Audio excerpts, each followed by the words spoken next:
Bismillahirrahmanirrahim. Alhamdulillahi rabbil alamin wa bihi nasta'in ala umuri dunya waddin. Wassalatu wassalamu ala asyrafil anbiya wal mursalin sayyidina wa habibina Muhammadin wa ala alihi wa sahbihi ajmain. Engkau pun mengetahui akan kebuduhan nafsu ini dan pengkhianatannya untuk melakukan apa yang membahayakan dan merusakkan.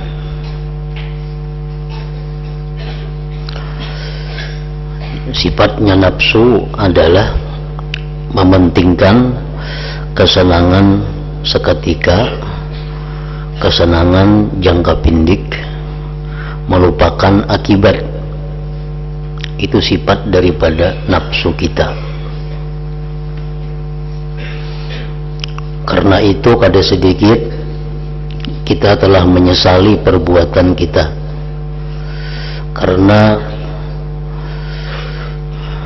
banyaknya bahaya, banyaknya kesusahan yang kita dapatkan setelah kita melakukan sesuatu menuruti bujukan nafsu.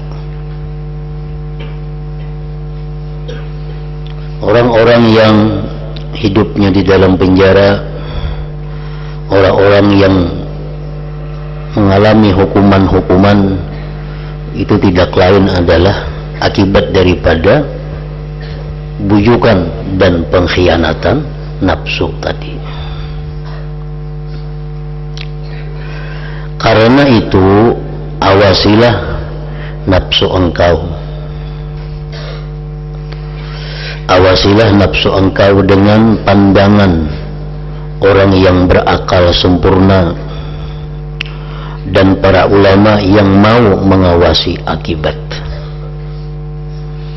Orang yang berakal sempurna dalam melakukan sesuatu selalu memandang kepada akibat, bukan memandang kepada permulaan. Nah, itu adalah sifatnya akal. Akal selalu bertentangan dengan nafsu. Nafsu selalu membujuk hati, selalu merayu hati kita untuk merasakan kesenangan seketika. Tetapi akal selalu memberikan nasihat kepada hati kita untuk memikirkan akibat.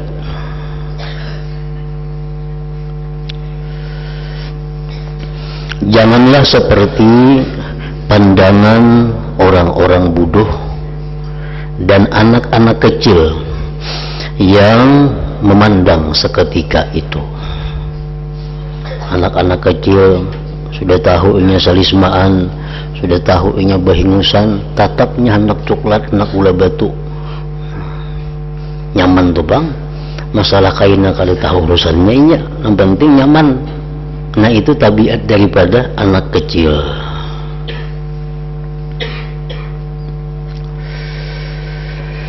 Serta tidak melihat bahaya di kemudian hari.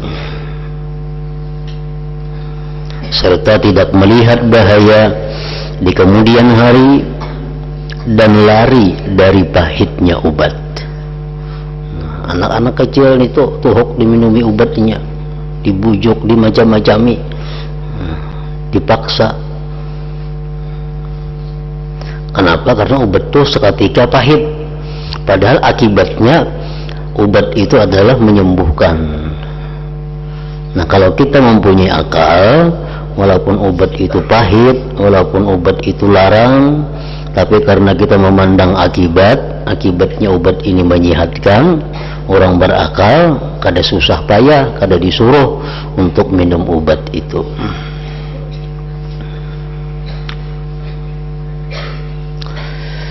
Jadi kendalikanlah nafsu engkau. Nafsu engkau itu dengan kendali takwa.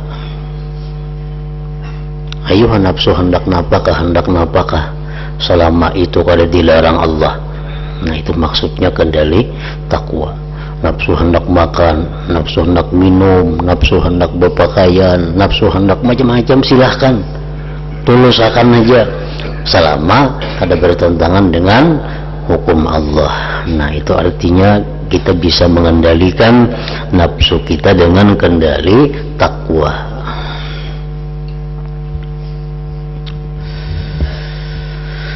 Cegahlah dari berbuat apa yang tidak engkau butuhkan sama sekali. Hindari berbuat sesuatu yang engkau tidak perlu, seperti omong kosong.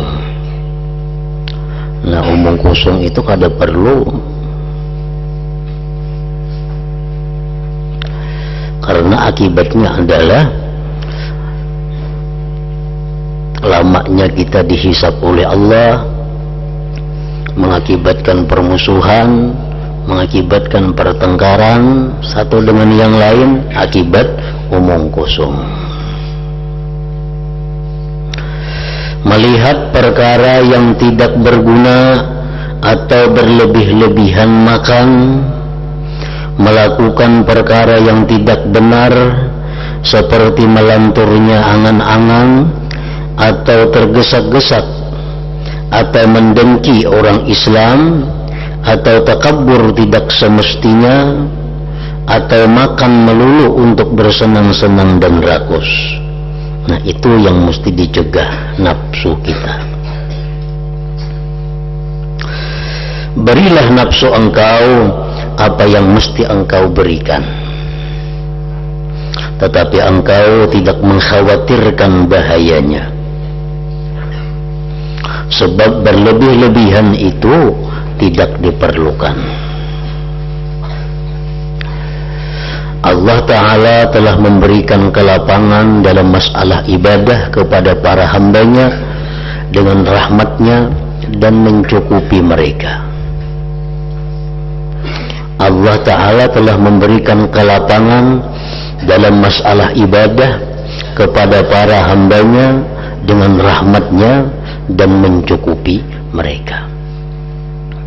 Kalau kita beribadah kepada Allah, kalau kita mengabdi kepada Allah, Allah pasti akan mencukupi keperluan kita. Ada usah Tuhan yang maha kaya, maha adil, maha bijaksana, itu kita manusia. Kita berisi susuruhan. Susuruhan itunya mengabdi lawan kita, mengabdi lawan kita, melayani kita. Tentu kita yang dilayaninya ini memikirkan keperluan inya. Tentu kita memikirkan kesehatan inya. Tentu kita memikirkan pakaian inya. Tentu kita memikirkan rezekinya, tentu kita memikirkan tempat tidur inya. Semuaan kita pikirkan. Kenapa? Karena kita tahu inya ini melayani kita. Nah, itu hanya manusia, apalagi Allah dengan janji-janjinya dalam Al-Quran. Orang yang mengabdi kepada Allah kada mungkin disia-siakan Allah, kada mungkin.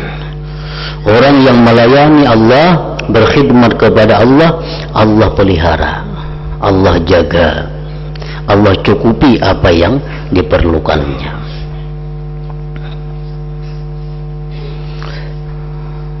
Apalagi yang dibutuhkan, apalagi yang diperlukan. Kalau Allah sudah mencukupi, apalagi yang kita perlukan.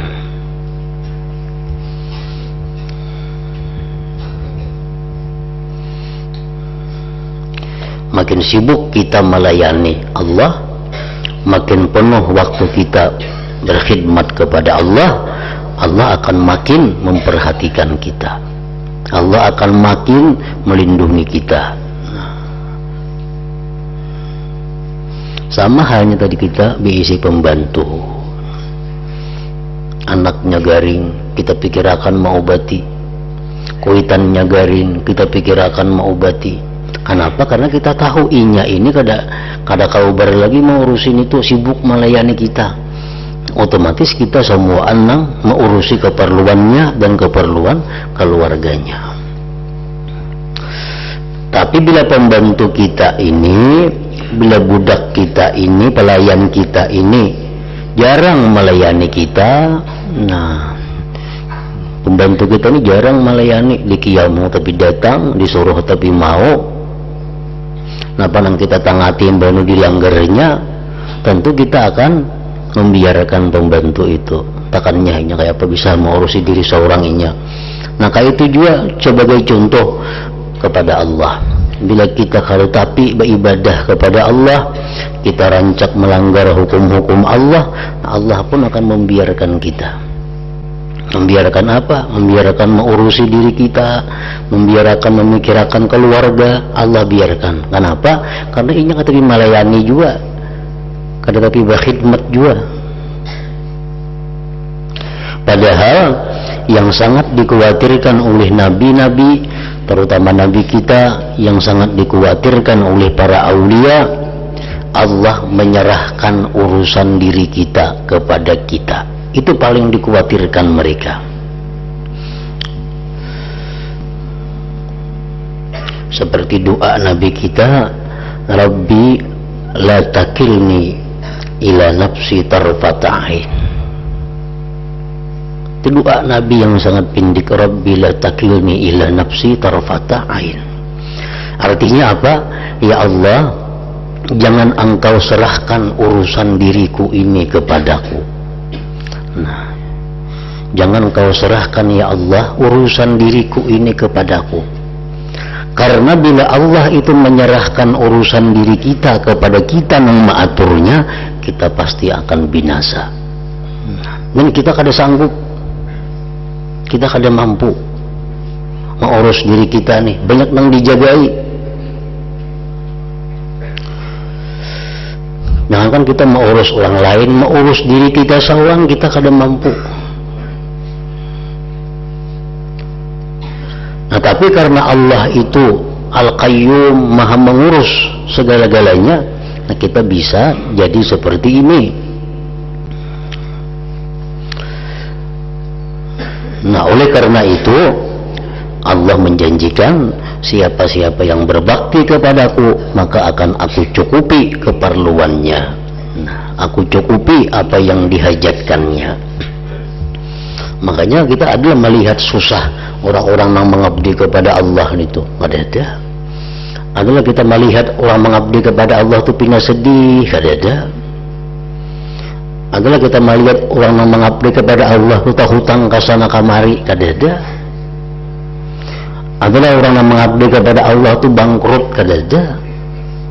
Nang hutang kasih itu kamari ini itu nang bangkrut itu dasar kada mengabdi lawan Tuhan, nya mengabdi lawan manusia, inya mengabdi lawan nafsunya. Nah, disuruh Tuhannya mengurus dirinya seorang, urus seorang situ gitu Tuhan. Lalu akhirnya kalang kabut, bangkrut, hutang ke situ kamari, ke penjara jadinya. Itu akibat apa? Akibat kita kada melayani Allah. Jakanya kita melayani Allah, perintahnya ditaati, larangannya dijauhi, kadanya sengsara, pasti kada sengsara. Dalam Al-Quran Allah menyatakan yang artinya barang siapa beriman dan beramal saleh, kami hidupkan dia, fala nuhyiyannahu hayatan thayyibah. Orang-orang yang beriman beramal saleh, kami berikan dia kehidupan yang baik. Itu Al-Quran. Al-Quran itu kada betah, kada bujur. Al-Quran itu pasti kebenarannya. Siapa yang beriman, beramal saleh, artinya mengabdi kepada Allah, kami berikan dia hayatan thayyibah, kehidupan yang baik. Namun janji manusia yang lain pada itu, janji selain Allah dan Rasul, banyak luputnya, banyak kada bujurnya. Tapi kalau janji Allah dan Rasul itu pasti benar.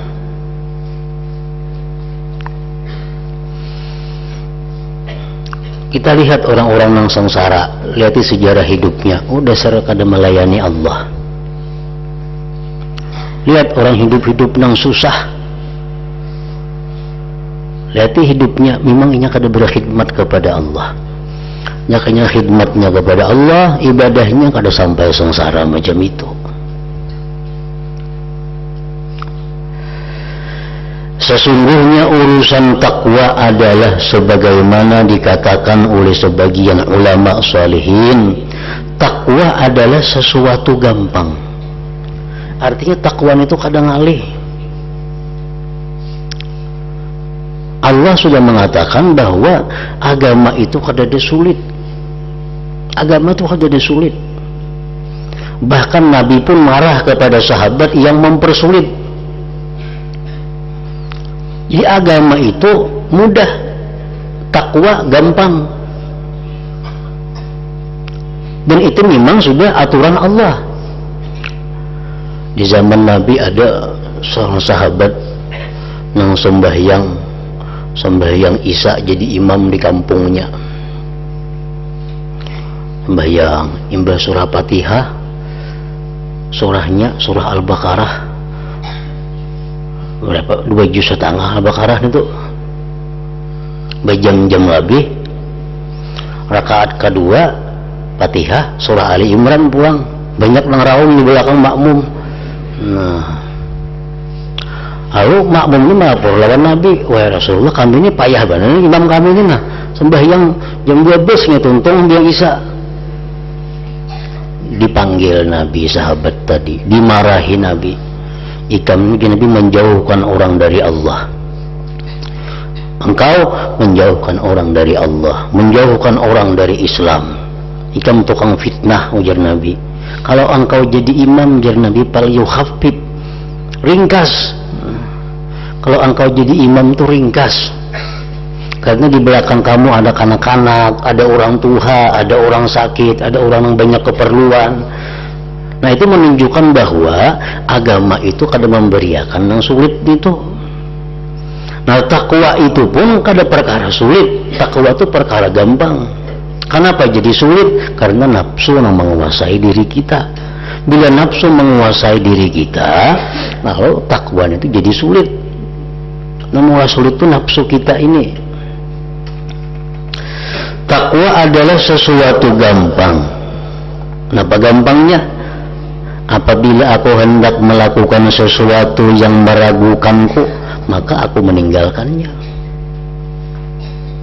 Ini apa hukumnya ini? Bolehkah? Kadakah? Kada usah digawe. Napa ngalihnya? Ada makanan, ada binatang, bolehkah dimakan? Kadakah ini? Kada usah dimakan. Banyaknya yang boleh-boleh. Nah, mikirakan itu. Apalagi banyak ini macam-macam binatang diulah orang, tikus dimakan orang, jangkrik dimakan orang. Lalu sampai kita ke sini, boleh makan jangkrik? Kadang jangan dimakan, apa mau ngurus jangkrik, banyaknya makanan yang lain. Nah jadi takwa itu perkara gampang, ragu-ragu aduh usah digawe. Karena nafsu itu akan diam dan menjadi biasa selagi engkau membiasakannya. Itu tabiat nafsu. Nafsu ini menurut kalau kita karasi. Itu tabiat nafsu. Bila sudahnya menurut terus. Nah, yang sulit itu beberapa hari aja. Nah ini watak daripada nafsu manusia. Puasa Ramadan contohnya. Puasa itu paling-paling beberapa hari kita merasa asa haus, asa lapar. Karena sudah 10 hari ke atas biasa aja puasa lagi. Nah itu nafsu. Bila kita karasi, taat. Nah bila kita kada maatur inya nang maatur kita, iya nang lapah itu.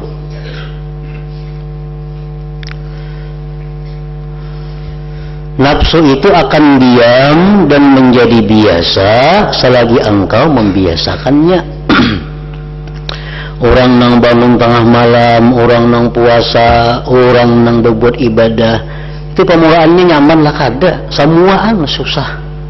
Makanya ada riyadatun nafsi, melatih nafsu. Tapi kada lawas itu.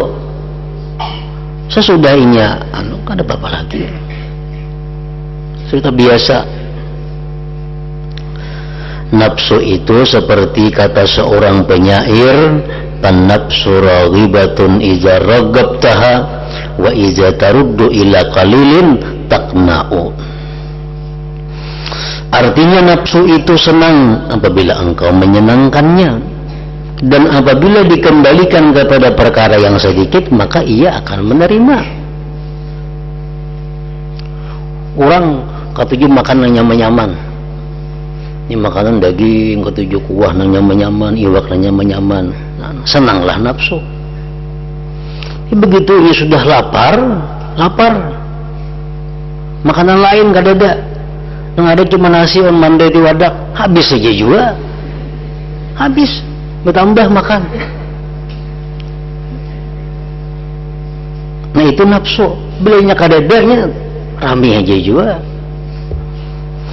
Tapi bila kita turuti kehendaknya, nah kita kada keawakan kita melayani nafsu ini, hendak itu, hendak ini, macam-macam. Kayak orang puasa ke pasar sakantungan nuker makanan, sampai ke rumah 2-3 buting nih nanda makan. Nah. Jadi nafsu itu bila dikembalikan kepada perkara yang sedikit maka ia akan menerima.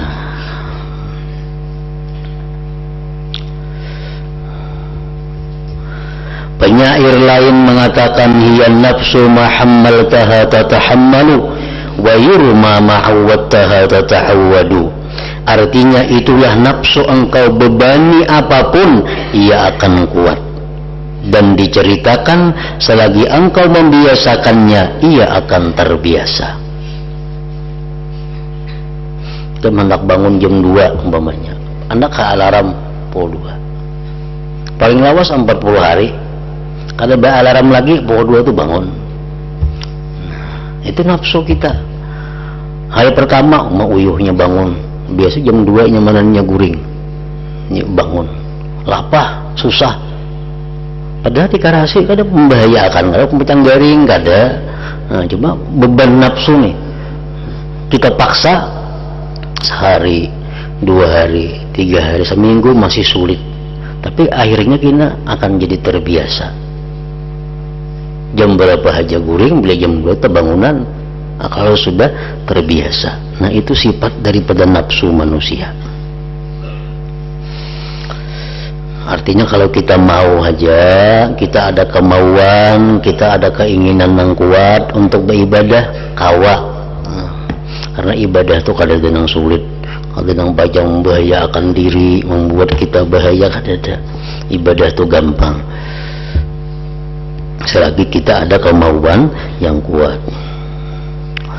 Penyair yang lain lagi berkata, sabartu anil lazzati hatta tawallat wa alzamtu nafsi sabraha fastamarrat wa man nafsu illa haisu taj'aluha al-fata fa in ut'imat taqat wa illa tasallat. Artinya aku bersabar dari kelezatan-kelezatan sampai nafsuku berpaling dari kelezatan itu, dan aku memaksa nafsuku supaya bersabar, akhirnya ia terus bersabar. Nafsu itu hanyalah menurut apa yang diperbuat orangnya. Jika ia diberi santapan enak, maka ia akan menginakkannya, tetapi kalau tidak, maka ia pun sudah puas. Nah, orang-orang sekolah pesantren lagi hanyaran masuk, ada yang menangis, genangan di rumah. Paling-paling sebulan 2 bulan mau ditahaninya tuh ampi hilang. Nah itulah nafsu, mau ditahaninya tahan aja juga.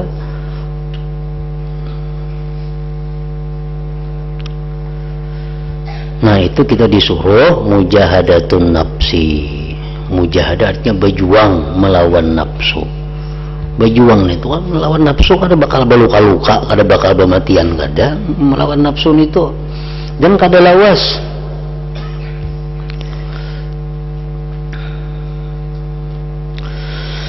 Apabila engkau telah mengetahui apa yang aku terangkan di atas dan mengamalkannya, maka engkau akan menjadi orang yang zuhud terhadap dunia, kepentingan duniawi, dan mencintai akhirat. Ketahuilah bahwa orang yang disebut zahid, orang yang zuhud itu sama dengan diberi 1000 sebutan yang terpuji. Dan engkau termasuk golongan manusia istimewa yang tekun beribadah kepada Allah, tentram hati dan berkhidmat kepada Allah Tuhan semesta alam, sehingga engkau menjadi orang yang seperti dikatakan oleh seorang penyair, tasawala qaumun bidunyahum wa qaumun takhallaw limaulahum fa'alzamahum baba mardatihim wa ansa'il khalqi aghnahum yasuffuna bil-laili aqdamahum wa 'ainul muhaimini tar'ahum fatuba lahum summa tuba lahum idza bitahiyyati hayyahum. Artinya orang-orang pada sibuk dengan dunia mereka. Ada yang sibuk urusan ini, ada sibuk urusan itu, ada sibuk urusan kesenangan dirinya. Guring itu sibuk dengan urusan diri sendiri. Orang-orang semua sibuk. Sementara itu ada orang yang hidup melulu berkhidmat kepada Tuhan mereka. Lalu Tuhan mengharuskan mereka berdiam pada pintu keridhaan. Dan mereka dijadikan oleh Allah tidak membutuhkan pada makhluk lain. Di malam hari mereka membariskan telapak kaki mereka, sedangkan Allah senantiasa melihat dan memperhatikan mereka. Beruntung sekali mereka itu. Kalau begitu, Tuhan selalu menghormati mereka dengan penghormatan. Maka kalau sudah Tuhan menghormati, itu luar biasa manusia. Kalau Tuhan mencintai, itu biasa aja. Tuhan cinta, tapi kalau Tuhan menghormati, itu sudah menjadi manusia yang luar biasa.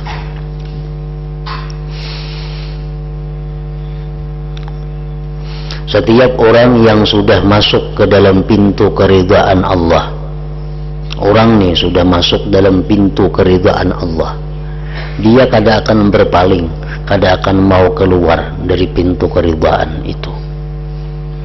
Apa pintu keridhaan itu? Pintu keridhaan itu apa?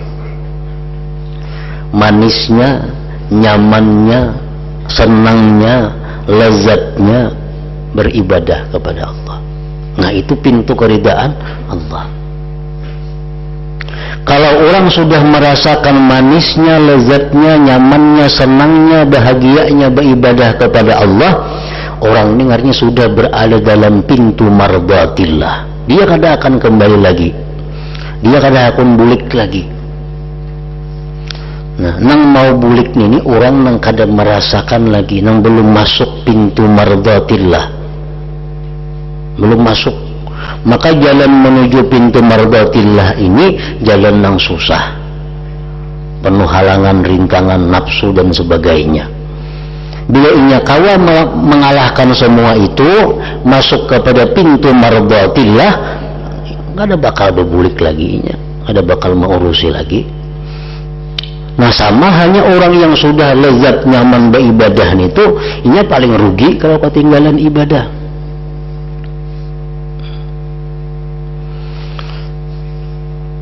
Diumpamakan oleh para ulama, orang yang berada dalam pintu mardatillah itu, kita masuk ke sebuah istana. Jalan menuju istana jalan yang sulit, banyak harimau, banyak macam-macam. Tapi harimau injaan aja, kada harimau bujuran gak ada. Mulai kayak harimau, nah, model kayak macan, model kayak ular. Lalu ya kada mau ikut kedainya. Cuma kita takutan beli melihat itu, lalu mundur. Nah, padahal kada membahayakan. Nah, syaitan, iblis, nafsu itu bayangan-bayangan bentuknya nang seram, tapi lalui kada membahayakan. Karasi ini akan jinak. Bila kita sudah kalah melalui ini, kita masuk dalam mardatillah. Arti mardatillah kelezatan ibadah.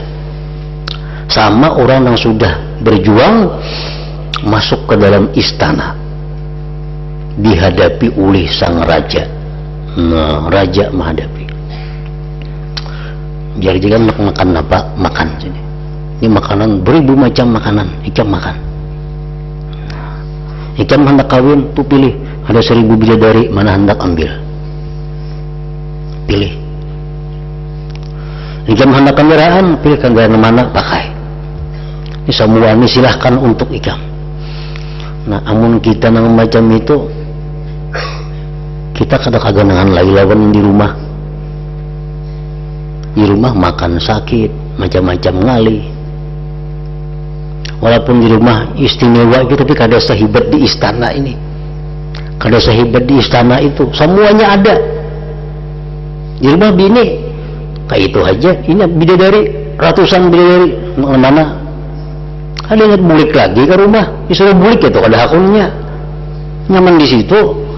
Nah itulah contoh orang-orang yang ibadah kepada Allah sudah menemukan kelezatan itu.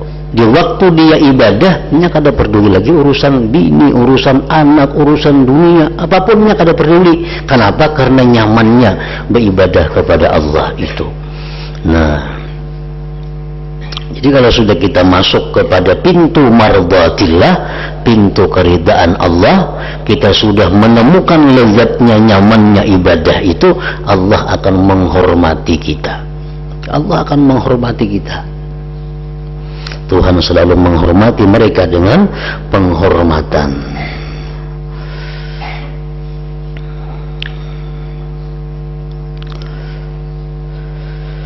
Selain itu, engkau termasuk golongan orang-orang yang zuhud, orang yang berjuang lantaran mengagungkan Allah, lagi pula menjadi orang istimewa, termasuk hamba Allah yang dia firmankan, inna ibadi laisa laka alaihim sultan. Artinya, hai iblis, engkau tidak bisa menguasai orang-orang yang menghamba kepadaku. Nah, kalau sudah kita bujur-bujur menghamba kepada Allah, dipelihara Allah, asal bujur-bujur.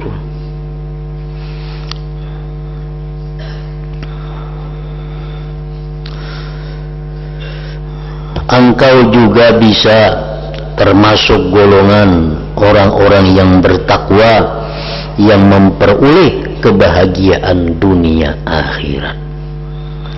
Kebahagiaan dunia bukan kebahagiaan materi yang mereka rasakan, tapi kebahagiaan itu ada dalam pengabdian kepada Allah. Bila kita merasa bahagia dengan materi, pajang sakit kina, pajang sakit, pajang menyesal sepanjang masa.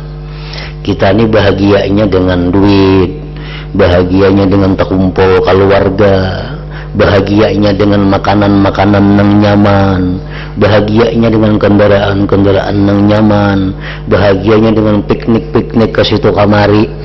Lucot pajangan gini nenek ngitakan, pajang sakit bila kayak itu, pajang sakit. Apabila mulai sakitnya, mulai hendak mati, merasa sakit, sampai seterusnya kayaknya, melalui kesusahan-kesusahan nang luar biasa, nang kada kawa ditanding kesusahannya. Tapi bila orang ini senangnya, orang ini bahagianya, orang ini kelezatannya beribadah kepada Allah, bila membaca Quran senang hati, bila ke pengajian nyaman hati, membaca salawat nyaman hati, tahajud nyaman hati. Nah, walaupun makan nyaman juga, tapi lebih nyaman itu lagi. Buktinya apa? Kayak apa aja nyamannya makanan yang disediakan orang, amun anggaran ingka tinggal sembahyang Tuhannya ada akun mengapung itu. Nah, ini buktinya. Nyamannya sudah sembahyang duha itu nyaman, sembahyang israqnya nyaman, sembahyang berjamaah nyaman. Yang disuruh orang menyembelih kambing, kenyamanan dagingnya nggak ada akunnya. Anggaran tinggal sembahyang berjamaahnya nyaman, sembahyang berjamaah. Nah, ini yang kita cari, ini yang kita tuju. Jadi orang yang seperti itu. Bila kita macam itu dalam dunia, kita akan menikmati kenikmatan yang nyaman-nyaman. Apabila mulai hendak mati, Nah, mulai hendak mati kita melalui kenikmatan, terus kenikmatan semakin nikmat, semakin nyaman, sampai kadada batasnya. Nah, itu sudah disabdakan Rasulullah, macam itu disampaikan para wali-wali. Jadi tinggal kita aja lagi hendak. Nang kasihan itu adalah nang kasihan orang yang dalam dunia ini nyaman, dalam dunia serba ada, tapi hendak mati sakit, terus sakit sepanjang masa. Itu kasihan. Nang kasihan lagi dalam dunia sudah susah, mati tambah susah lagi, itu kasihan lagi. Itu hidup sudah miskin, melarat, sembahyang kada, orangnya pulang kelakuan kada baik, menyusahkan orang lain, menakutkan orang lain, mana hidup sengsara, makin kasihan lagi itu.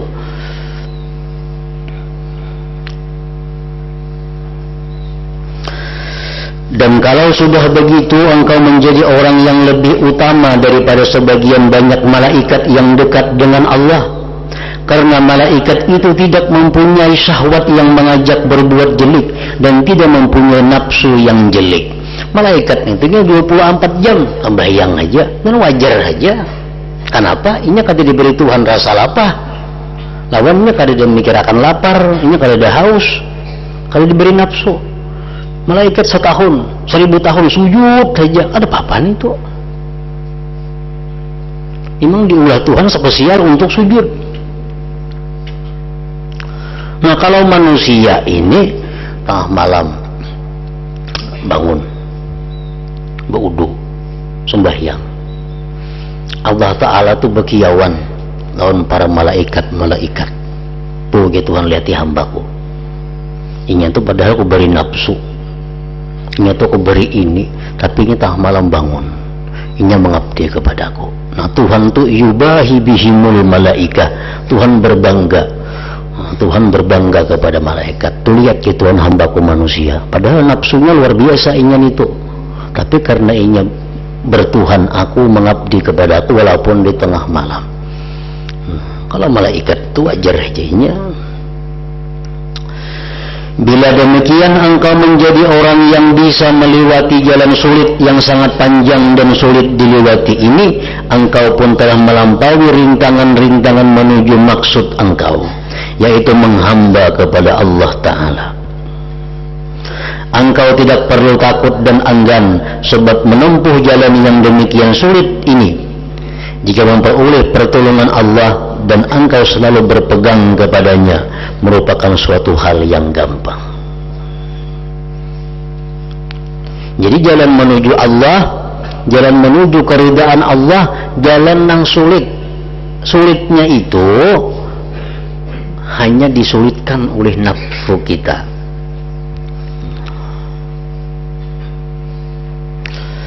Rintangan-rintangan yang ada itu hanya rintangan-rintangan bayangan, kadang akan membahayakan kita. Soalnya orang mati gara-gara berwudu tengah malam, ada terdengar ada. Ada orang nyapan tengah malam tahajud, pas berwudu mati kedinginan, adalah ada nengka itu orang. Cuma sebelum itu ada perasaan takutan, ini itu perasaan kita aja, bayangan-bayangan aja. Jadi binatang-binatang buas yang menghalangi jalan kita menuju Allah itu hanya gambaran rupa, contoh binatang buas khayalan, bukan binatang buas sebenarnya yang bisa menerkam kita.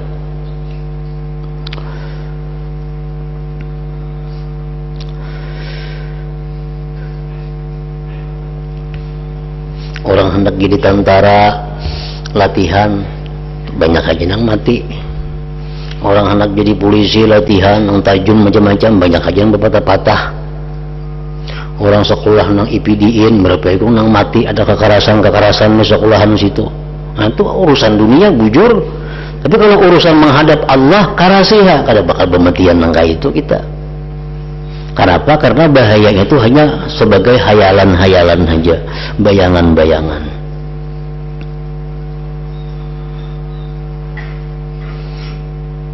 Bunyi kita menargetkan, aku dalam minggu ini aku harus hatam Al-Quran. Dalam minggu ini aku harus sembahyang 1000 rakaat sembahyang sunnah. Dalam minggu ini aku harus membaca salawat 10.000. Dalam minggu ini aku harus melakukan ibadah ini. Nah, gawihan itu kada bakal garing kada kita, kada bakal lagi mati maginya kada. Nah, adapun bayangan kita ngalihnya, susahnya, itu bayangan kita, hayat nafsu memberikan bisikan-bisikan, susah ngalih itu macam-macam itu hanya, tapi kita jalani kada sesulit nang kita perkirakan, ditolong oleh Allah. Aku memohon kepada Allah sebaik-baik zat yang dimintai, semoga Dia Allah berkenan memberikan bantuan pertolongan kepada engkau dan kepadaku dengan baiknya pertolongan dan memudahkan perkara yang sulit, karena Allah Ta'ala adalah zat yang mencukupi untuk menghasilkan perkara penting. Mudah-mudahan Allah Ta'ala selalu memberikan pertolongan sehubungan dengan apa saja yang sukar ditempuh, sebab semua kejadian dan perkara apapun berada dalam genggaman kekuasaan Allah. Allah kuasa melaksanakan apa saja yang Dia kehendaki. La haula wala quwata illa billahil aliyyil azim. Nah, bab keempat tentang akabah yang keempat, yaitu akabatul awarid.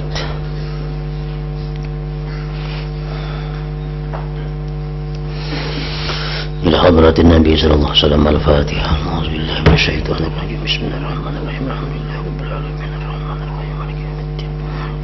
إياك نعبد وإياك نستعين اهدنا الصراط المستقيم صراط الذين أنعمت عليهم. بسم الله الرحمن الرحيم. الحمد لله رب العالمين. وصلي وسلم على سيدنا محمد وآله وصحبه أجمعين. اللهم اغفر لنا ما أخطأنا وما تعمدنا وما أسررنا وما أعلنا وما أسرفنا وما أنت أعلم به منا. أنت المقدم وأنت المؤخر لا إله إلا أنت. اللهم انفعنا بما علمتنا وعلمنا ما ينفعنا وزدنا فهما وعلما وعملا وهدى وتوفيقا برحمتك يا أرحم الراحمين. صلى الله على سيدنا محمد وعلى آله وصحبه وسلم. الحمد لله.